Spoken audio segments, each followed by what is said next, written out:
Hello, and welcome to the Murder House Radio Show. I'm your host, X. On this show, we will be covering serial killers, mass shooters, disappearances, true crime, and the most deplorable things and people in history. All that good dark stuff. The Murder House Radio Show will be a radio show / podcast. I'll be uploading videos every Friday at 4 p.m. Mountain Standard Time. Make sure you hit the like and subscribe button. Once you hit the subscribe button, hit the bell notification and select all to get all notifications if you are viewing on YouTube. And hit follow if you are listening on a podcasting platform. So sit down, get comfortable, grab some coffee or whatever your preferred beverage is, turn off the lights, and enjoy the show. Today's video is going to be on Israel Akis. So, yeah. I saw on a bunch of groups I'm in a lot of posts about this dude, asking about him. And he got a bunch of recommendations or whatever when I did the poll. So here it is. I hope you guys enjoy. This is definitely an interesting case. Definitely interesting. Also, if you saw those coded messages, have fun trying to decipher those. But yeah, anyway, I want to ask how your Friday's going. Let me know down in the comments. But yeah, I hope it's going good. Hope you guys are having a good month. And yeah, all that good stuff. You should be hearing this sometime in May. January, February, March, April. Yeah, sometime in May. For sure. But yeah, let's dive right into this. Israel Keys was born January 7th, 1978 and died December 2nd, 2012. He was an American serial killer, rapist, necrophile, arsonist, burglar, and bank robber. That's quite the resume. Keys admitted to violent crimes as early as 1996, with the violent sexual assault of teenage girl in a teenage girl in Oregon, in a spree that lasted until his capture in 2012. So he just kind of started then. That's when his whole spree started. Keys killed himself while he was in jail awaiting trial for the murder of Samantha Koning. Yeah, that murder's wild. There's video footage of the abduction. I'll put that in the description below. But yeah, also there's a fucking wild picture of that. He tried to ransom her, and he ended up stitching her eyes open with fishing thread. And yeah, he took a picture of her dead body and sent it to the family as proof she was alive, but she was really dead. But we'll get into that later here. But yeah, his early life, Israel Keys was born in Cove, Utah, C-O-V-E, Utah, on the date I said earlier, to a large Mormon family who deconverted from the faith. Oh, words only got out of that. Yeah, I'm not a religious person, but a lot of those religions can turn into cult-like things real fast. But yeah, no offense if you guys are religious, but it's just the truth. When he was between the ages of 3 and 5 and turned instead to a radical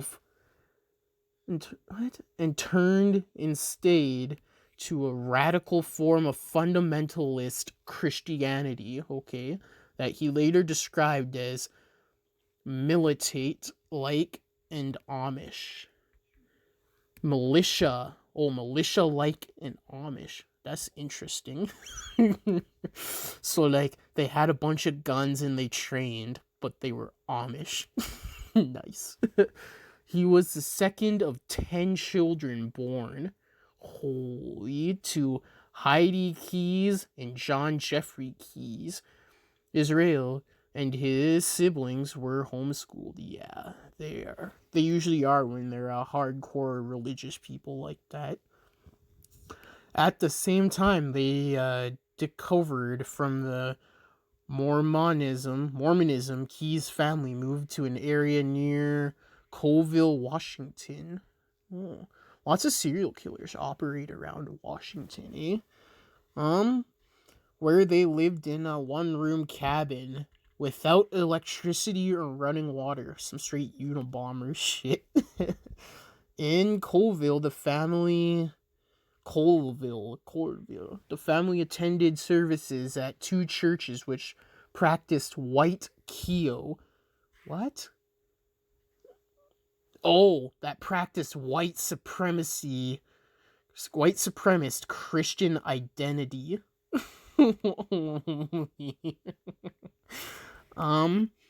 Well, there's that. And they befriended the neighboring family of white supremacists and convicted murderer Cheve Kehoe. Cheve Kehoe. So the neighbor was a white supremacist and a murderer. Interesting. Keyes renounced the Christian faith by his teenage years and eventually became interested in Satanism. Yeah, Satanism is actually an interesting religion, the one by Anton LaVey. It's not what people make it out to be. The ones who bash it, anyway. If you look into it, it's actually pretty interesting. Pretty interesting stuff. But Keyes is known to have lived in the Mackay Reservation community of Na Bay on the Olympic Peninsula. Okay, interesting. That's really it for his early life. He was in the military. He served in the U.S. Army from 1998 to 2001 at Fort Lewis, Fort Hood, and in Egypt. And while he was at Fort Lewis, he served on a mortar team in the 1st Battalion, 5th Infantry, 25th Infantry Division. And, okay, so that's where he all served in. Alright, nice. Former Army friend of Keyes have noted his quiet demeanor and habit of keeping to himself. Well, I mean, that's normal right there, to an extent. On weekends, he was reported to drink heavily, consuming entire bottles of his favorite drink, Wild Turkey Bourbon. They're drinking, man. Keyes was also a fan of the hip-hop duo Insane Clown Posse. Yeah, they have a couple good songs. I used to listen to them a little bit. Night of the Living Chainsaw is a good one. Hocus Pocus is a good one. But I'm more of a Necro fan. Necro is pretty dope, in my opinion. And he displayed posters of the musical act in the barracks. All right. In 2007, Keyes started a construction business in Alaska. Keyes Construction. All right. Working as a handyman, contractor, and construction worker. Word. All good. So there's a little recap of his military and early life. So let's get into his murders and his victims. So Keyes had 4 confirmed murders and likely 7 plus more. So 4 confirmed, 7, 8, 9, 10, 11. So it's likely he had 11 crimes in total. Well, 11 murders in total. So, yeah, there's that. Not too infamous, but you'll understand why he sticks out a little bit here.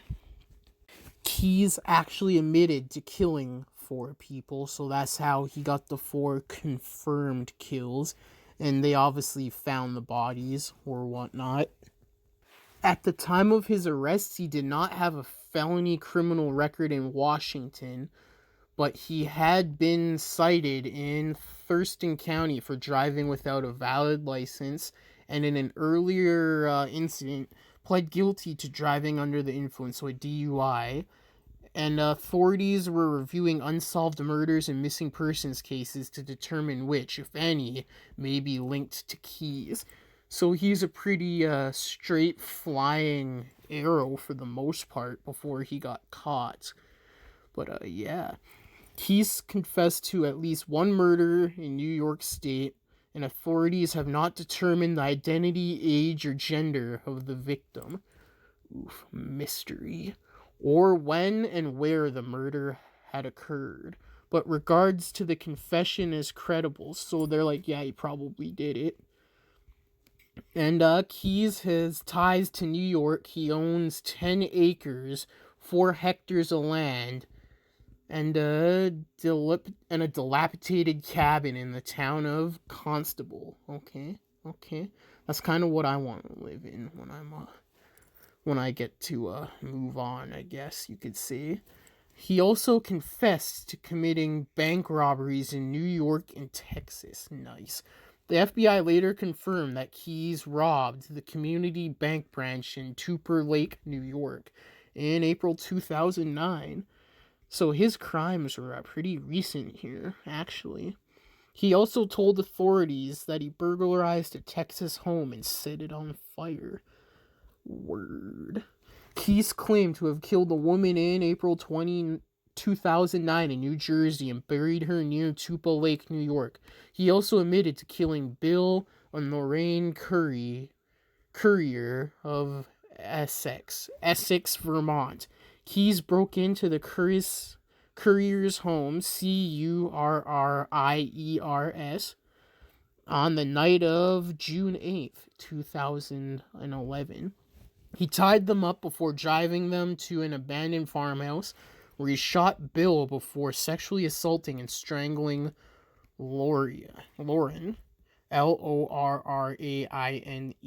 Their bodies were never found. 2 years prior to Curry's death, Keyes had hid a murder kit. That's why he's so interesting. My guy had murder kits in pretty much all the states. Multiple in each state, I'm pretty sure. But he had multiple. And which he later used to kill them near their home. So he hid it near their home, and he used it to kill them. After the murders, he moved most of the contents to a new hiding place in Parishville, New York, where they remained until after his arrest, because he did lead the police to some of these kits. Keyes' last known victim was 18-year-old Samantha Koning. Yes, this was the murder I was talking about, the one with the newspaper and stuff. A coffee booth employee in Anchorage, Alaska. Keyes kidnapped her from work on February 1st, 2012, took her debit card and other property, sexually assaulted her, then killed her the following day. He left her body in a shed and went to New Orleans, where he departed on a pre-booked 2-week cruise with his family in the Gulf of Mexico. I did not know that. When he returned to Alaska, he removed Koning's body from the shed, applied makeup to the corpse's face, sewed her eyes open with fishing line, and snapped a picture of a 4-day-old issue of the Anchorage Daily News alongside her body, posed to appear as if she was alive and awake, after demanding $30,000 in ransom. Yes. He then dismembered her body and disposed of it in Matanuska Lake, north of Anchorage. Yes, that was brutal. That picture is scary and haunting. I could put a link down or literally just search up the Samantha Koning ransom picture. But yeah. The FBI report stated that Keyes burglarized 20 to 30 homes across America and robbed several banks between 2001 and 2012. He may be linked to as many as 11 deaths, yes, as I said earlier, in the United States, and potentially even more victims outside the country. Yeah, he's a mysterious serial killer. I guarantee he probably never would have got caught if he didn't kill Samantha Koning. So yeah, it doesn't say what was in Keyes' kill kit, but here's his MO, modest operandi. So he planned his murders long ahead of time and took extraordinary action to avoid detection. So he planned everything meticulously. So he was a very planned and cunning killer.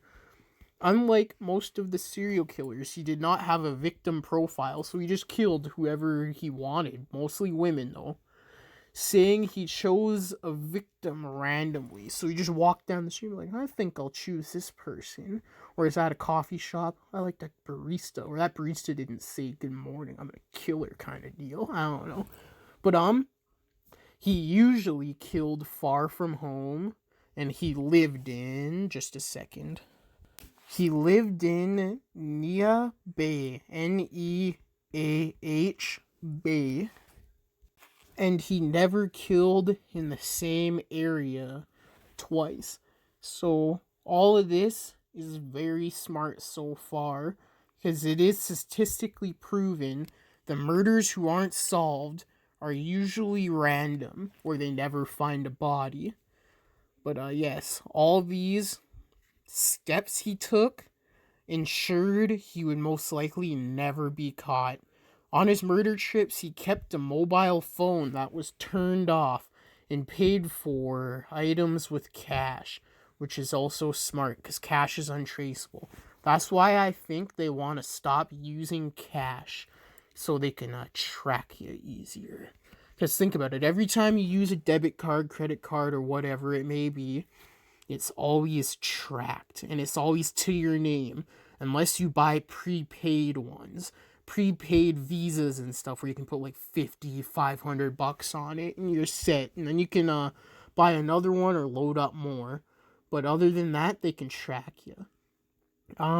He had he had no connection to any of his victims. Like I said, they were random. For the Curry murders, Keyes flew to Chicago where he rented a car to drive 100 miles, which is 1,600 kilometers, to Vermont. So very meticulous. My guy really wanted to do some killing. He then used the kill kit he had hidden 2 years earlier to perform the murders. Huh. So he's planning this for like 2 years then. Holy. Keyes did admire Ted Bundy and shared many similarities with him. Both were methodical and felt a possession over their victims, okay?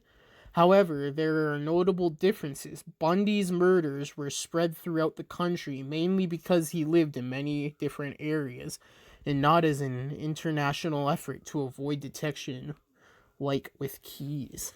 Yes, that's very true. Bundy targeted only attractive young women, while Keyes, unlike most serial killers, had no particular type of victim. Yes, so he just liked killing. He just liked killing. So let's get into his investigation and his arrest. So after the Koning murders, the one where he had the ransom, Keyes demanded the ransom and police were able to track withdrawals from the account as he moved throughout the Southwest United States of America. So yes, because he used her card or whatever. During that time, in a controversial move, the police refused to release surveillance video of the Koning's abduction. Yes. Keyes was arrested by Texas Highway Patrol, Corporal Brian Heiners, and Texas Ranger Stephen Rayburn in the parking lot of the Cotton Patch Cafe. Okay then. In Lufkin, Texas. Interesting. On the morning of March 13th, 2012, after he had again used the Koning debit card, which had been traced through New Mexico and Arizona, Keyes was subsequently extradited to Alaska, where he confessed to the murder. He was represented by Alaska federal defender Rich Kurtner. Keyes was indicted indicated in the case, okay? And his trial was scheduled to begin in March 2013. Yes, as you may know, my reading is shit sometimes. And my pronunciations are shit, so thank you for bearing with me, and thank you for enjoying these things. It's not over yet. Daddy chill. that video, that meme's funny. But his death, yes, while being held in the Anchorage Correctional Complex on suspicion of murder, Keyes died by suicide, yes, via self-inflicted wrist cuts and strangulation. So he hung himself and slit his wrists, most likely. The suicide note found under his body consisted of an ODE to murder, but offered no clues about other possible victims. Excuse me. In 2020, the FBI released the drawings of 11 skulls and one pentagram, which had been drawn in blood and found underneath Key's jail cell bed after his death. Interesting. The FBI believes this correlates with what are believed to be the total number of victims. Very interesting. Very, very interesting. In the interview, which I'll also pin in the description, it also looks like and seems like he's toying with the police here. Like, he's giving them just enough to keep them interested, but not enough to get them anywhere and keep them coming back to him, so they're all in his control. That's what it seems like. Yes, since Keyes was military and especially infantry, he was able to resist questioning or whatever. And in the military, there's something called SEER School, which is Survival, Evasion, Resistance, and Escape Training, where they teach you to do exactly that: survive in the wild, evade capture, and resist interrogation and escape if possible. So yeah, there's no surprise there. But in the infantry, I'm not sure if they make you go through that course or not, but they do it very basically, because in any combat arms that gets deployed, there's always a small chance you could get captured by the enemy. So they have to teach you it on some basic level. But on special forces and definitely pilots, they make you go through that course. And it'd be particularly easy for him to keep quiet because they're not torturing him or anything. They're just questioning him and stuff. So, and he wasn't going to talk if he didn't want to. So there's that as well. I also think that his military training helped with his attention to detail. Because in the military, as you might know, everything is attention to detail, especially basic training. And that's all basic training really is just grinding into your head attention to detail and doing stuff right. So I think that has a big part on why he was so organized and did all his research and stuff, and why he was able to do it so well and all that stuff. I think he could have put his talents for killing and all that stuff to good work as a hitman if that's the route he wanted to pursue. Because think about it. Think about a hitman and then think about Keyes. All the stuff right there, they both have a lot of similarities in common if you think about it. And he'd be getting paid to do what he likes to do. So, Also, when Keyes killed the couple, the couriers, he staked out their neighborhood as he usually did, but it was like a well-off, quiet neighborhood, so everything was quiet and their defenses were low because they're like, nothing's gonna happen here type of deal. And he like cut the power and cut their phones off or whatever. And yeah, he did he kidnapped them and did his thing or whatever. So he basically set a trap up and used their quiet, cushy life to his advantage, I guess you could say. But yeah, there's not too much on his early life and all that other stuff, because as I said earlier and stuff, he didn't give all that much away in the interrogations, so we don't know all that much about him and all that stuff. Oh, excuse me. So yeah, there's that. So if you know anything more, let me know. I hate to give you guys these shorter podcasts, because I know podcasts are supposed to be longer and stuff. But yeah, on this particular case, there's just not that much about the guy.